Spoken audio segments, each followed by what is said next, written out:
Hi, I'm Daniel. I'm 18 years old. I'm a full-time student at Cal Poly Pomona, and I work at Baskin Robbins. I first realized I was gay. I was actually in the car with my dad on my way home.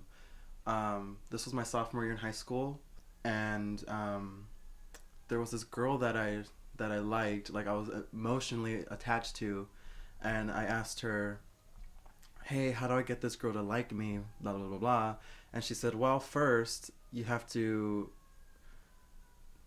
She's like, "First you have to make her not think you're gay," and I was like, "Oh." At that point, I was just like, "Okay, who am I fooling?"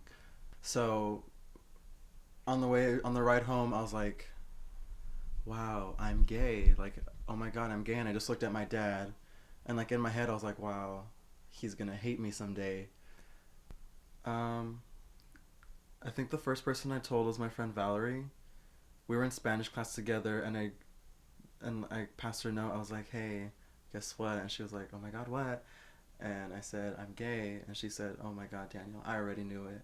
So my coming out experience is kind of funny just because when I did, everyone was like, "Oh, pff, we already knew." And I was like, "Oh, thanks, I guess. Cool." I mean, it was kind of disappointing because, I kind of hoped that people would be like, "Oh, I'm so proud of you," or hug me or something like that. I did get a couple of those, but not as many as my ego would have wanted, I guess. Hi, I'm Valerie, and I'm Daniel's best friend. Well, when Daniel told me he was gay, I already knew he was gay, but I was just waiting for the right moment for him to tell me so I can be there to support him.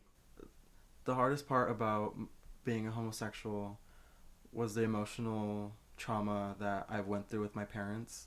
I mean, I say I wasn't bullied, I say I wasn't really picked on or anything, but with my parents, it was really tough because, um, as I said before, my brother's gay too, and he came out about 12 years ago, and for a good 8 years, he wasn't really in our lives or anything. I mean, he and my parents didn't really talk as much. He didn't come around as much. He didn't visit, and I didn't really.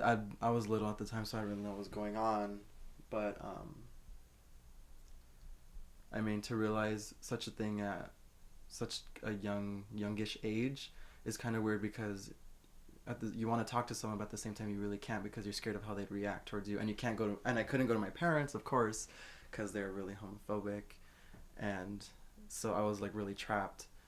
Coming out to my mom was very, very different and frustrating because it was a night that I had gone to a party, and it was the first night I had come home drunk. I was throwing up. I just couldn't stop throwing up, so I went to the restroom and I threw everything up, and I went back to my room and just went to sleep.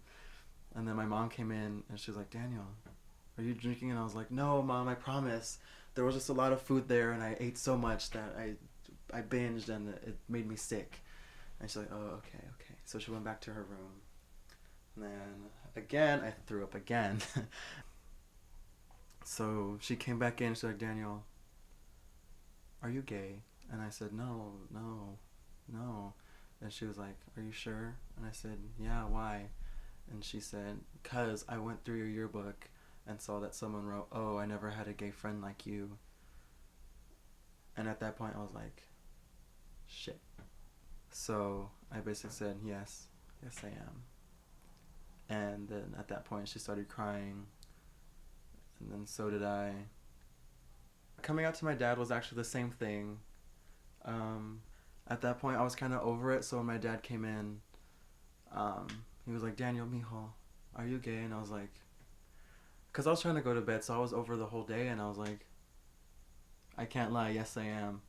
And he started crying. He started crying. He sobbed in his um, hands, and I literally just sat there like, "Are you done?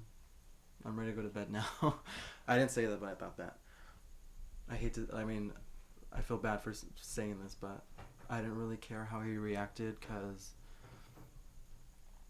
all my life I've never seeked his approval. I never really like was the sports kind of guy, so I never really cared. I don't know. I don't really know how to say, but I never really cared for what he thought about me. I think a lot about the future sometimes. I mean, I hope I'd get married and have kids. I mean, there's some points where, you know, like, I'll be at Baskin Robbins and kids will be screaming and kicking around and, you know, I want this, I want that. And I'll be like, oh my god, I don't want kids. But then there are times I see, you know, a dad with his daughter, and, you know, he orders her ice cream. I'll, like, in the corner of my eye, I'll, like, see them, and, like, they'll be laughing, or, like, they'll just be talking, and I'll be like, wow, I kind of really do want that someday. And with someone that I really love and care about.